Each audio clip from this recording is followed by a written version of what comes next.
Welcome to the Wildheart Podcast, where passion meets purpose. I like how you look at me when you're explaining that. I look at you and I say passion. Passion. Okay. And today's episode is called The Garden Chronicles, From Hydroponics to Harvest. It's kind of all-encompassing. Well, yeah. I guess, just in regards to our hydroponics, I mean, you're more than welcome to talk about that. You did lots of lessons. It's a lot of learning on that part. But we also are going to talk a little bit about our future garden.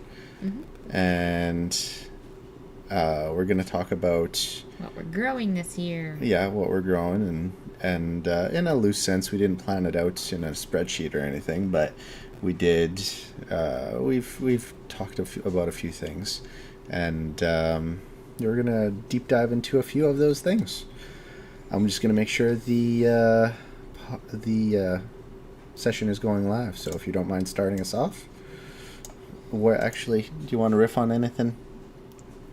How's life? What's going on? Life is great. What have you been doing for the last 2 weeks? Things and stuff. I mean, the children have been not allowing us to sleep as well in the last little bit. Yeah. Just a couple of little minor colds coming through, I think, which has made it challenging for sleep for the littles. 'Tis the season. Has made it challenging for me.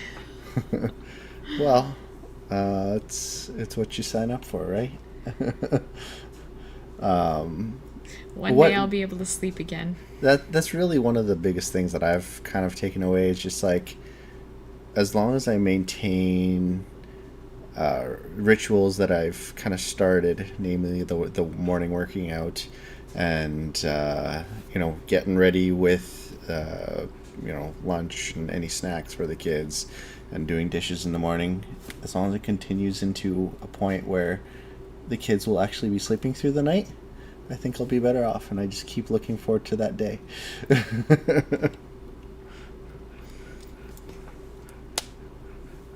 Yes. Yeah. I'm getting significantly less sleep than I would normally, and it is affecting all things.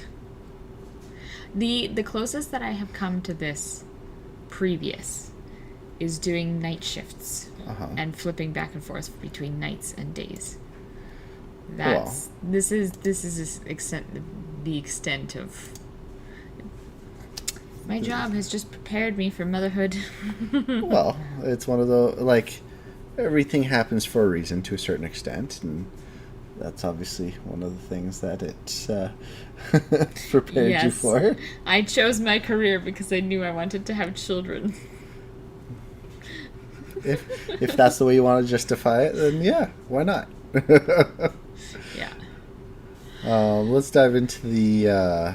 You never talked about you. Well, for me, I mean, it's been work and so I'm into a few things, namely crypto is one of them. I'll be specific and say Bitcoin.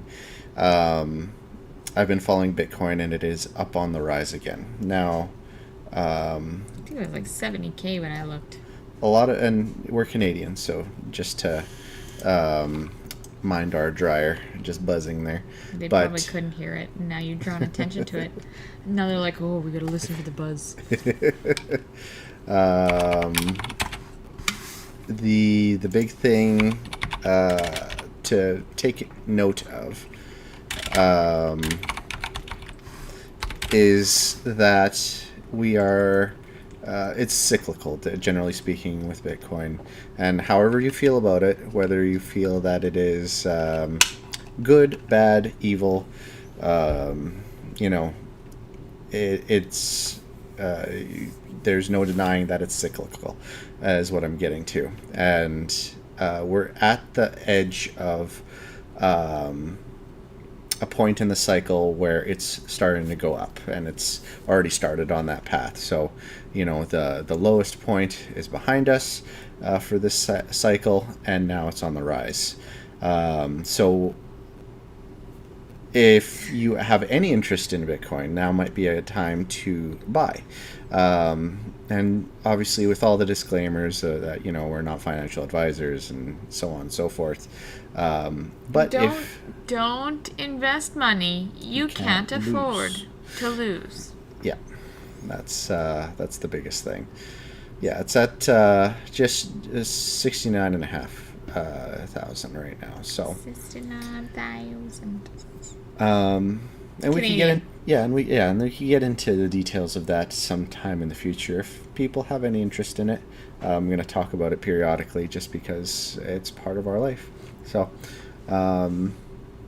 that's all I'll say for today. The garden. The future garden As the state of the garden right now is is still covered in snow. Yeah.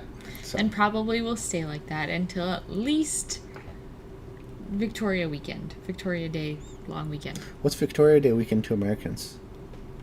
I don't know if you guys have an equivalent holiday, but it's like the long weekend in May. Okay. Usually after Mother's Day. And then we can start, planting things. But we can start the seeds around now. Yes. So we've already started some things, namely the stuff I have in the hydroponics tower. And just to explain the state of the hydroponics tower right now, I learned some lessons on it. So namely, don't grow leafy greens that you won't eat, because now they're just turning into flowers. And B, don't put leafy greens with fruit or fruiting plants, because your hydroponics mix is different for the two. Leafy greens require one, and the fruiting plants require a different one. And to trigger the nutrient. And to trigger the fruiting, you have to adjust accordingly. So I'm not I was going to abandon the hydroponics tower, but I'm just leaving it, kind of sustaining it, if you will. Topping it up with water, trying to make sure the pump doesn't run dry, because we have tomatoes in the bottom layer, so those are essentially started seeds. And I looked it up, and essentially you could take the substrate that I used was rock wool, and that's close enough to soil, so you could literally just dig a hole, stick the rock wool in there with the roots. Ideally, we'll see how they come out of the basket. But if you have never seen it, there's a basket with that you put in the hydroponics tower. You put the rock wool with the seed in there. That's ideally started before you have your roots coming out of it. And then the roots go into the water that is flowing over it constantly with the nutrient. So the goal is, in the spring when we start planting with the tomatoes, remove the basket, remove the rock wool from the basket, trying to avoid damaging any of the roots that are kind of go through that. And then from there, literally just plop that right into the ground. And there's a few additional things that you should take care of, namely, making sure the time is right and the garden isn't covered in snow. Well, and making sure that we're probably past the risk of frost and all that fun jazz. Yeah, making sure that you have, the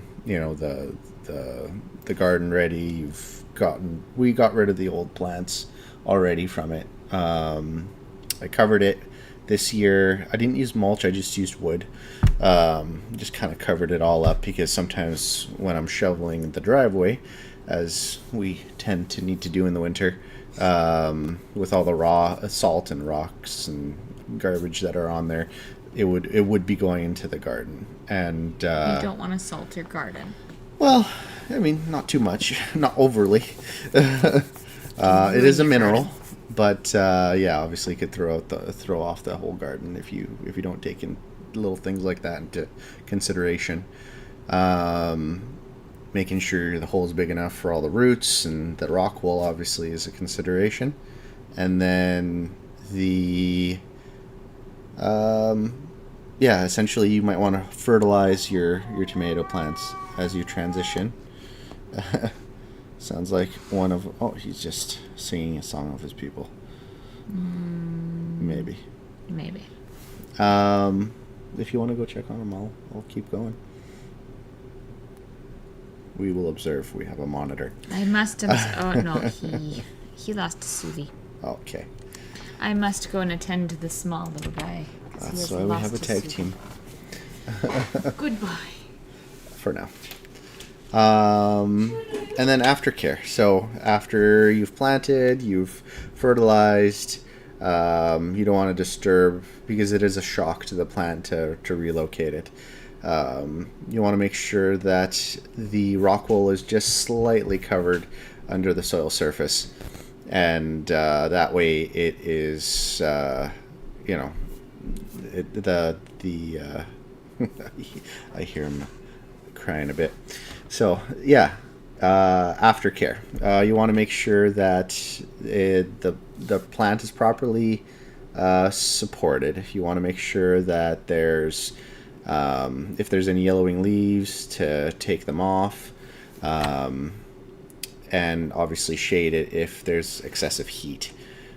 So other than that, water, rinse and repeat. The garden that we have is a self-watering garden, and by that it's essentially a wicking waterbed. Wicking garden bed, I should say. And so what that is it's 3 layers. We have the soil component. There's a piece of lawn material or cloth, and then there's quarter down. Essentially, there's a tube coming down through both layers and through underneath the quarter down there.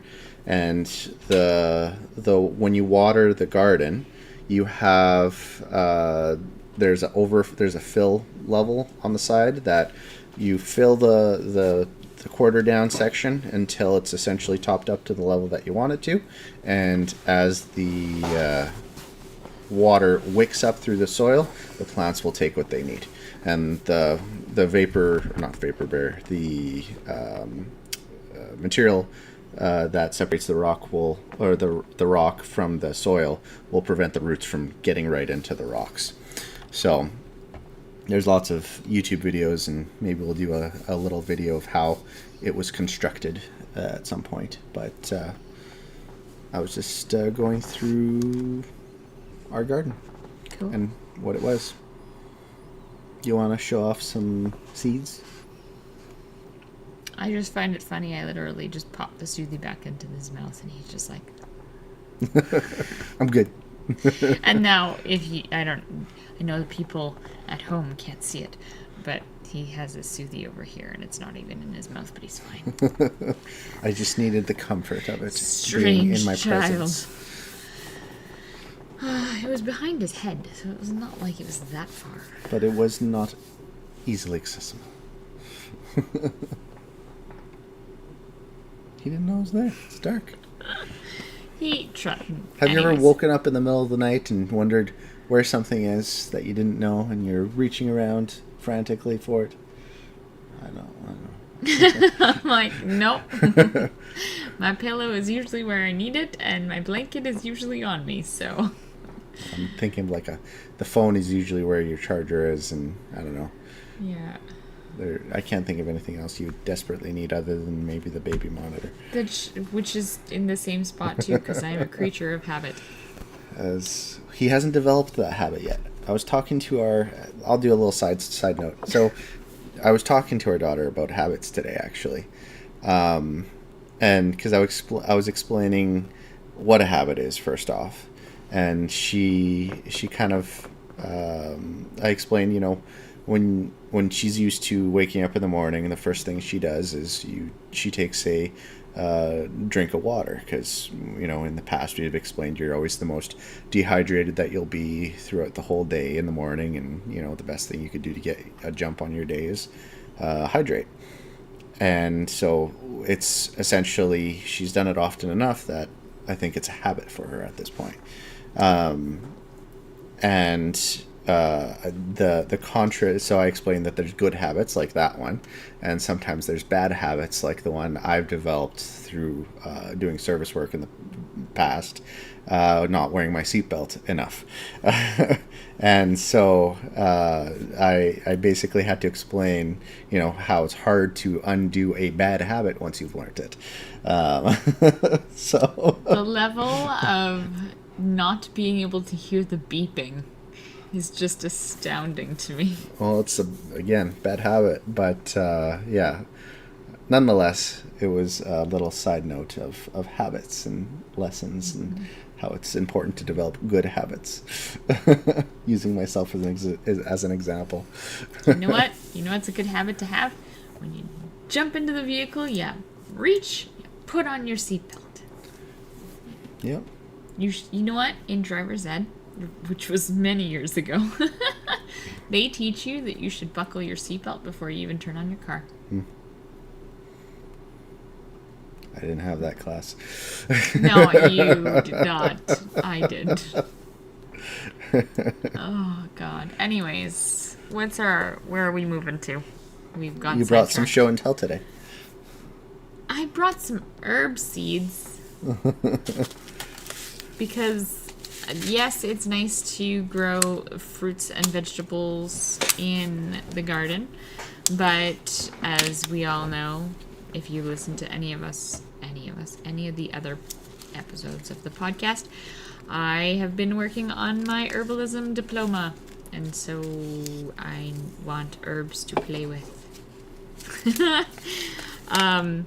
So last year I had chamomile, calendula, white sage. I had my sweetgrass. We had catnip. Plantain. Yeah, catnip, though. I don't know if we'll need it this year. Well, it's neither here nor there.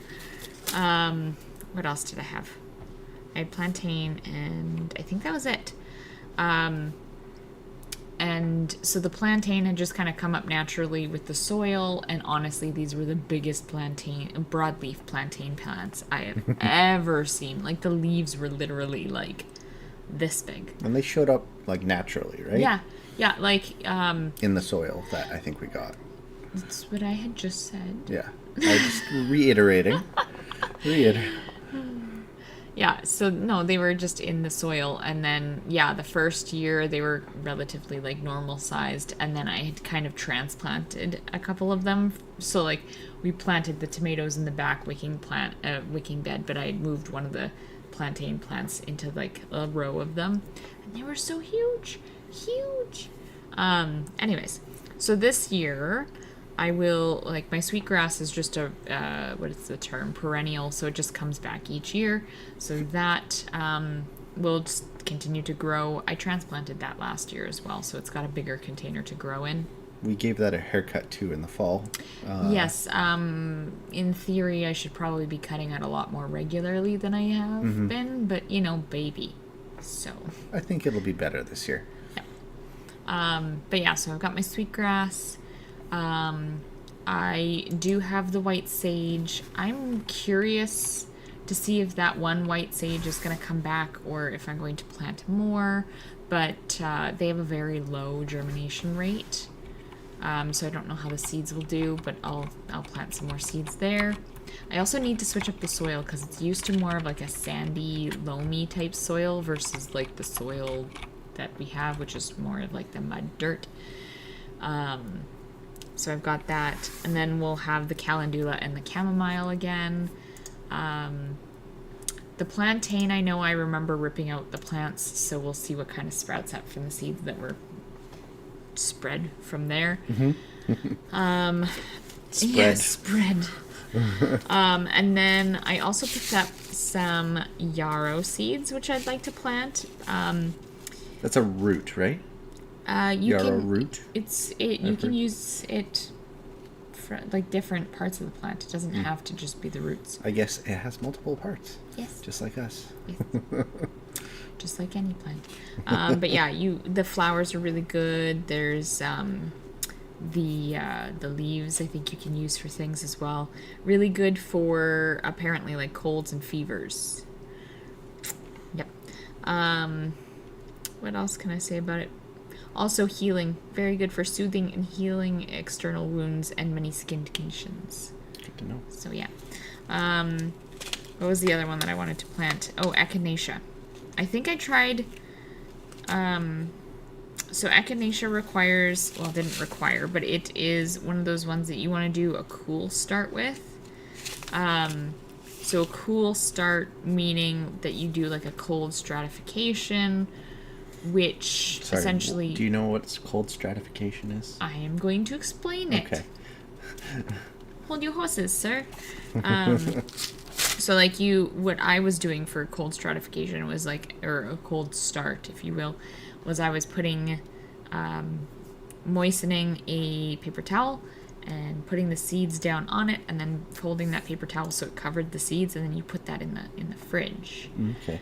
And it, in theory, should have the germination, like the seeds should germinate, and when it starts showing roots, that's when you kind of transplant it. Now, don't get me wrong, I don't know if it was because of the way I started the seeds or like my inexperience with like just starting seeds in general. But the ones that I started, and this was the cold strat as well as the like normal sowing of seeds that we attempted to start, they did not do well. The ones that did well was I literally was like, all right, cool, I'm just gonna put them in the soil and see what happens. And that's how Nature took care of the rest. That's how I got my stuff. So in theory, the yarrow should be started. Can't remember if the calendula. Yeah, like I can direct sow the calendula. The white sage wanted to be like you're supposed to start them. We got one in a flat.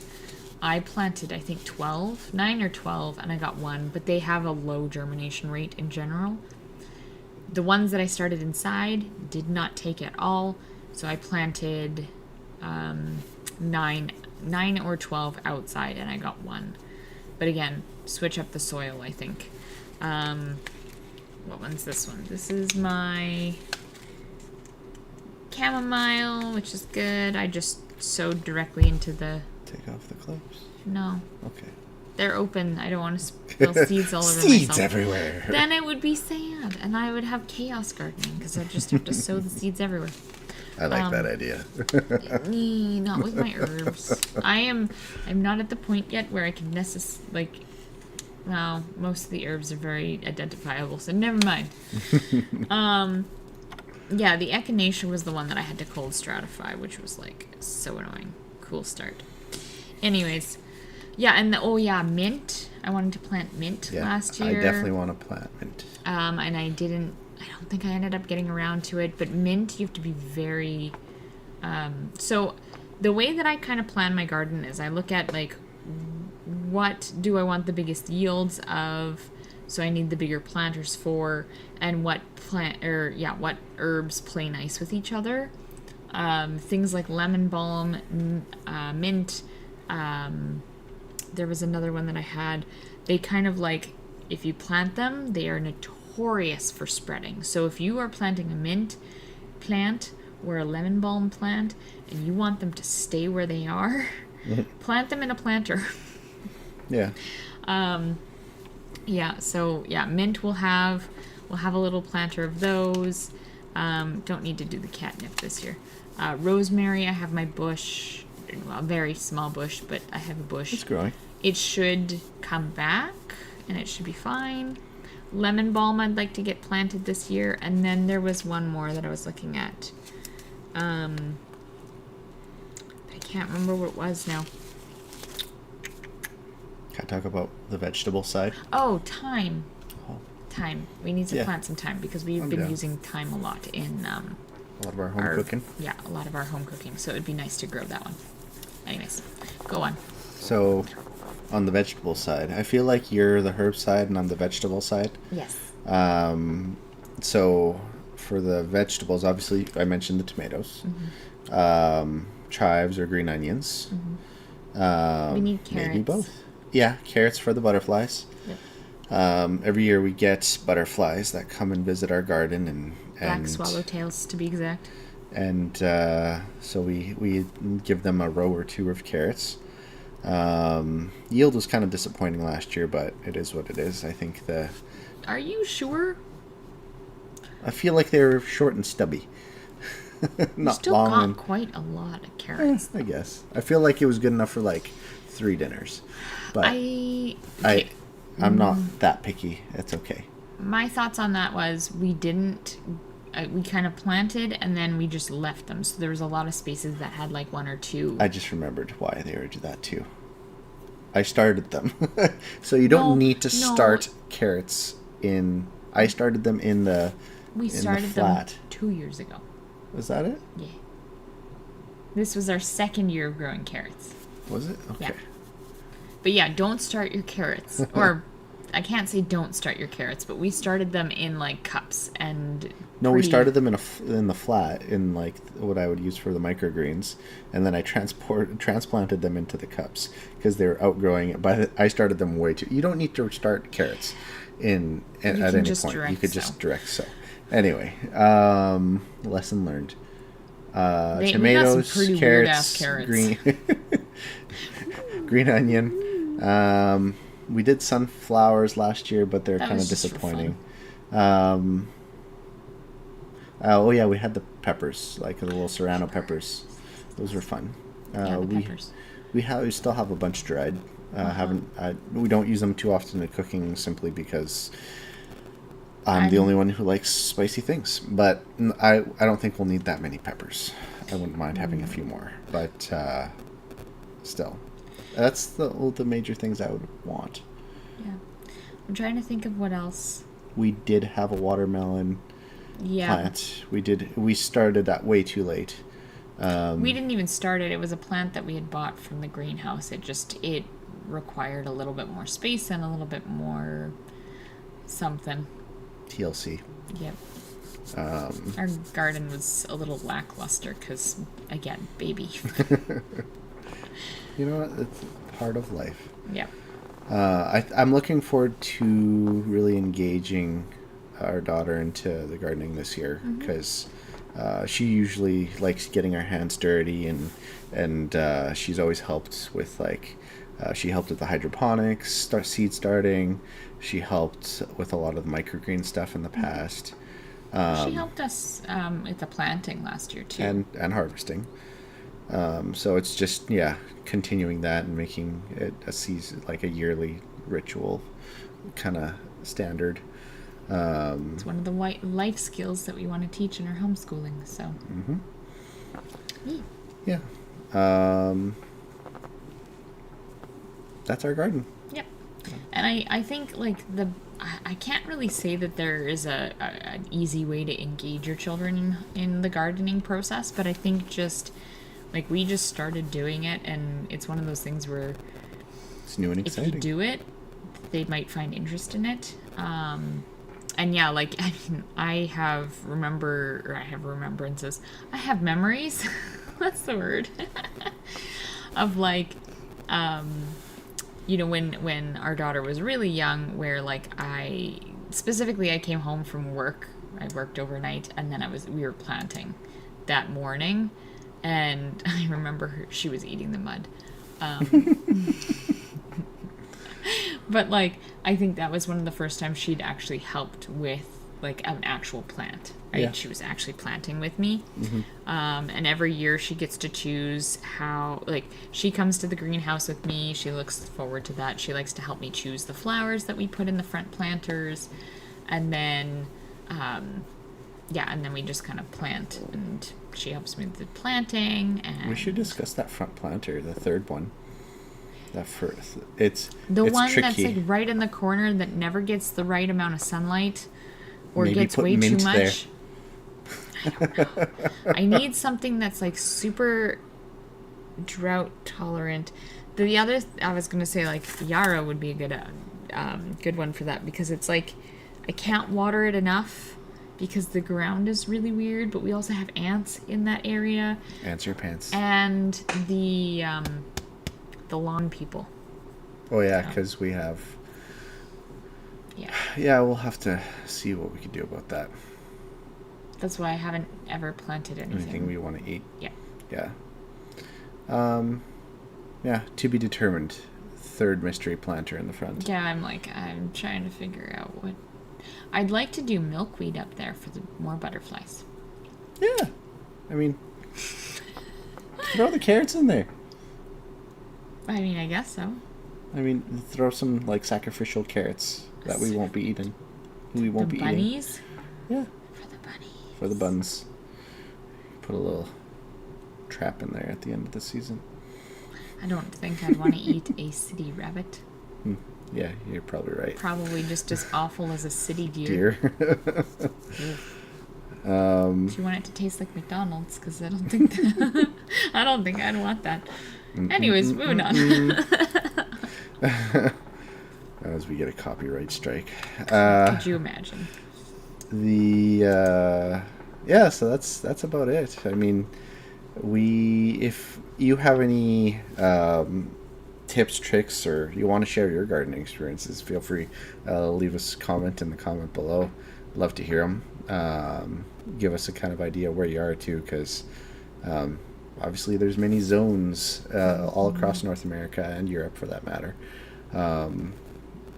I've expressed interest in permaculture.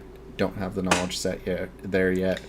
But I mean, I don't think you actually need like a ton of space for permaculture, but I don't feel have like we don't have the setup that we'd like to. Like, our homestead in the future will be based. We'll have permaculture in mind at all points of construction and creation, I guess is what I'll call it. But this property was built by bachelor me with as low maintenance inputs as possible. So it's one of those things that now that we have a family, it's something we're kind of battling against without overhauling the entire yard. It's one of those things that you know, short-sighted past me didn't see this far in the future. See, but also too, though, I mean, just to kind of go off of that, even if the backyard was grass, we still wouldn't have a lot of space for the garden. Yeah, no, I mean, we've maximized the space of our garden as reasonable to still have a backyard. Yeah. Just has to be planters and wicking beds, and we just have to be very specific on what it is that we want to plant. And that's it. Yeah. Keep in mind that I might want to build a deck this year. Where? In the back. Where? We need some shade back there, that's for sure. So, pergola deck. Actual shade, like cover it, not just a random wood pergola roof thingy. A decorative pergola. Yeah. But yeah, to be determined. A fence, I think, would be more pertinent. Yeah, that's also an idea too. Backyard overhaul. Yeah, we'll fill we'll you in on discuss all our that. Backyard renos and maybe next week's episode. We don't have no promises for what next week's episode is all about. No, but hopefully we'll be better rested and we'll be more chipper, and I'm pretty chipper. What are you talking about? and we'll be more up and at 'em. But thanks for tuning in. No need to drag this out longer than it already has. We do this every second week on Wednesday. Any last final thoughts? Go forth and conquer. Go forth and conquer. Thanks for tuning in. No, wait. It should be go forth and prosper, or grow forth and grow forth. Grow Just forth stop and now. conquer the Garden. Wildheart garden. I don't want them to conquer our garden. They can conquer their own gardens. Conquer your garden like a wild heart. Anyways, we should just stop this. See you later, guys. Bye.